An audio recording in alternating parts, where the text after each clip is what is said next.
ایک یہ اور پھر کویسچن تھا، اس کو میں لے لیتا ہوں. ایک بھائی نے پوچھا تھا کہ یہ یا رسول اللہ کہنا کیسا ہے؟ بہت سے لوگ اس سے منع کرتے ہیں کہ یہ کفر ہے، یہ شرک ہے، اس کی کیا شرعی حیثیت ہے، کہہ سکتے ہیں یا نہیں کہہ سکتے ہیں؟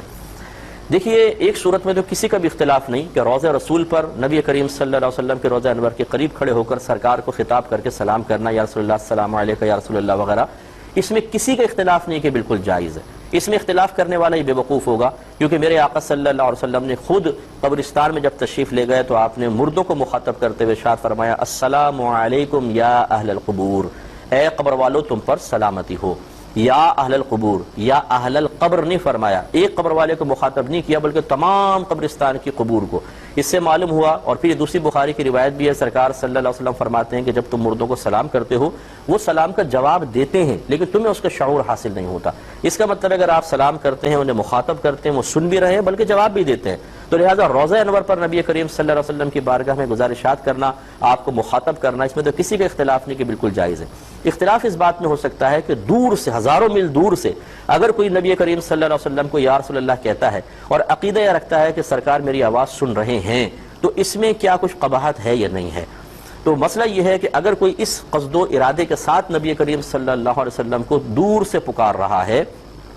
کہ اللہ تبارک و تعالیٰ اپنی قدرت کاملہ سے میری آواز کو نبی کریم صلی اللہ علیہ وسلم تک پہنچا دے گا، اور جب پہنچائے گا تو میرے آقا صلی اللہ علیہ وسلم سن بھی لیں گے، تو اس عقیدے میں بھی کسی کا اختلاف نہیں کہ بالکل شرعاً جائز ہے، کیونکہ یہاں کسی کی طاقت بشری پر اعتماد نہیں بلکہ اللہ تبارک و تعالیٰ کی قدرت کاملہ پر کامل نظر ہے، اور اللہ تعالیٰ اس پر قدرت رکھتا ہے. اس نے دیکھیں یہ موبائل کی ایجاد کی توفیق ہمیں دی ہے. آپ ابھی کال ملائیں، امریکہ کے اندر ایک سیکنڈ بھی نہیں گزرنے پائے گا کہ وہاں سے ایک شخص آپ سے کلام شروع کر دے گا. جب ہم عام لوگ ایک ایسی ڈیوائس ایجاد کر لیں کہ لاکھوں میل دور ہم فوراً اپنی آواز کو پہنچا دیں، اور لائیو میچز لوگ دیکھ رہے ہیں، ہزاروں لاکھوں میل دور میچ ہو رہا ہے، آپ گھر پہ بیٹھ کے بالکل ایسے دیکھ رہے ہیں جیسے آمنے سامنے، تو یہ چیز اگر قدرت کاملہ کے تحت ہو تو کیسے ناجائز ہو سکتی ہے؟ تو اللہ تعالیٰ اس پر قدرت رکھتا ہے کہ وہ ہماری آواز کو وہاں تک پہنچا دے. اور ہے بھی ایسا ہی کہ نبی کریم صلی اللہ علیہ وسلم مدینہ منورہ میں اپنی قبر انور میں جلوہ افروز ہے، اور پوری امت کی آوازیں وہاں پہنچتی ہیں، اللہ تعالیٰ پہنچاتا ہے. آپ سماعت بھی فرماتے ہیں جیسے کہ درود پاک پہنچتا ہے.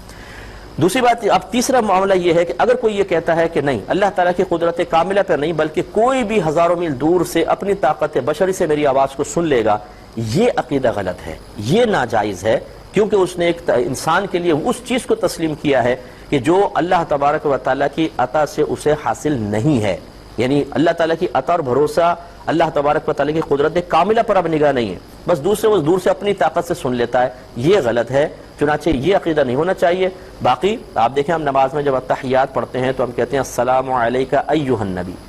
اس کا مطلب یہی ہے السلام علیکہ یا ایھا النبی. یہ یا پھر کچھ لغت کے قواعد ہیں جو میں ابھی آپ کو ذکر نہیں کر سکتا ہوں، یا ہٹا کے ہم ایھا النبی کہتے ہیں. اس کا معنی ہی ہے اے نبی آپ پر سلام.